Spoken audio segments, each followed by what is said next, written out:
C'est encore moi.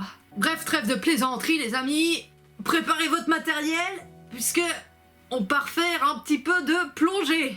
Allez, aujourd'hui dans notre émission, on va accueillir 4 invités. Et cette fois-ci, j'ai pris des invités qui sont tous en danger critique. Le premier à entrer en scène est l'esturgeon européen. C'est le plus gros poisson migrateur de France, c'est-à-dire qu'il vit en mer, mais il vient se reproduire en eau douce. Autrefois, ce poisson était abondant dans les grands fleuves d'Europe occidentale jusqu'en mer Noire, mais il a totalement disparu au cours du XXe siècle. Toutefois, il reste encore une population d'1 millier d'individus dans les versants de la Gironde, de la Garonne et de la Dordogne. Ouais, j'enlève ça parce que franchement, il fait chaud là-dessous. Sa chair et ses œufs sont très prisés, ce qui fait de lui une victime de la surpêche.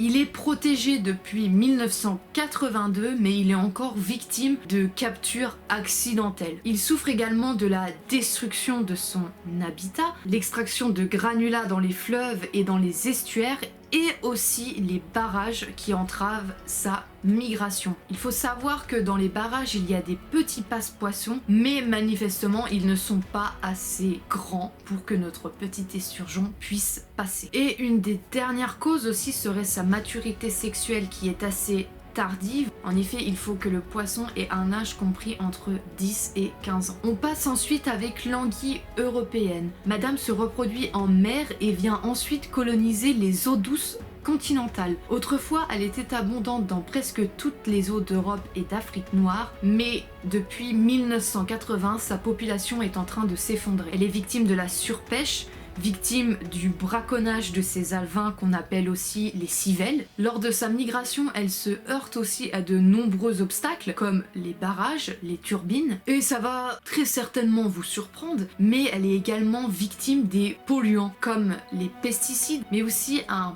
parasite qui vient de l'aquaculture qui fragiliserait ses capacités de reproduction. J'ai dit tout à l'heure qu'il était classé en danger critique en France, mais il est également classé en danger critique au niveau européen. Donc il y a des plans d'action qui ont été mis en place pour préserver l'espèce. On passe avec la 3e invitée de notre liste qui est la grande alose. Autrefois, elle était abondante dans la Garonne et la Dordogne.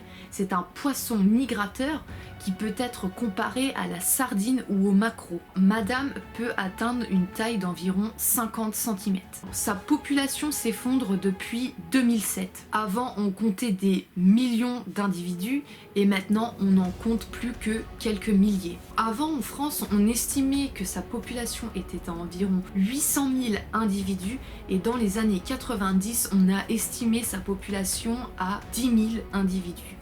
C'est pas beaucoup quand même, hein. Quand la grande alose était encore abondante, le printemps c'était synonyme de la saison des pêches. Donc la promesse pour les gens les plus nécessiteux de pouvoir manger, de pouvoir se faire des conserves. Et là tu vois, je vais dériver un petit peu de notre sujet de base, mais tu vois ce qui était quand même cool à l'époque, c'est que les gens qui n'avaient pas forcément de moyens pouvaient se dire bah tenez allez hop c'est bon, on va à la pêche. Comme ça, on est un minimum sûr qu'on va pouvoir manger quelque chose. Et maintenant, en fait, il y a tout qui est en train de disparaître et demain, on sera même plus sûr de pouvoir manger. Mais même quand tu réfléchis aujourd'hui, est-ce qu'on a vraiment la capacité de se nourrir? Demain, si les supermarchés ils ferment, est-ce que tu vas être capable de te nourrir? Comment tu vas faire? Comment? Tu t'es déjà posé la question? Mais sinon, pose-toi là.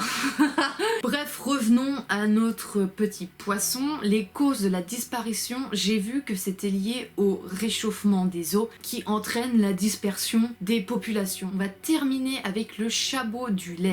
C'est un petit poisson qui mesure entre 2 et 7 cm et il pèse 4 grammes à l'âge adulte. Alors regardez comme il est mignon avec sa petite tête, hein.